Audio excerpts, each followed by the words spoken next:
শুনতে পেলুম পোস্তা গিয়ে তোমার নাকি মেয়ের বিয়ে। গঙ্গারামকে পাত্র পেলে? জানতে চাও সে কেমন ছেলে? মন্দ নয়, সে পাত্র ভালো, রং যদিও বেজায় কালো। তার উপরে মুখের গঠন অনেকটা ঠিক পেঁচার মতো। বিদ্যে বুদ্ধি বলছি মশাই, ধন্যী ছেলের অধ্যবসায়। 19টি বার ম্যাট্রিকে সে ঘায়েল হয়ে থামল শেষে। বিষয় আশয় গরিব বেজায়, কষ্টে সৃষ্টে দিন চলে যায়। মানুষ তো নয় ভাইগুলো তার, একটা পাগল, একটা গোয়ার, আরেকটি সে তৈরি ছেলে।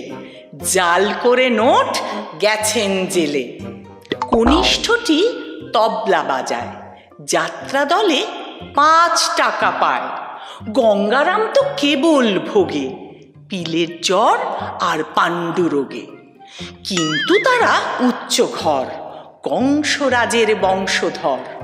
শ্যামলাহিরি বনগ্রামের কি যেন হয় গঙ্গারামের। যা হোক, এবার পাত্র পেলে, এমন কি আর মন্দ ছেলে।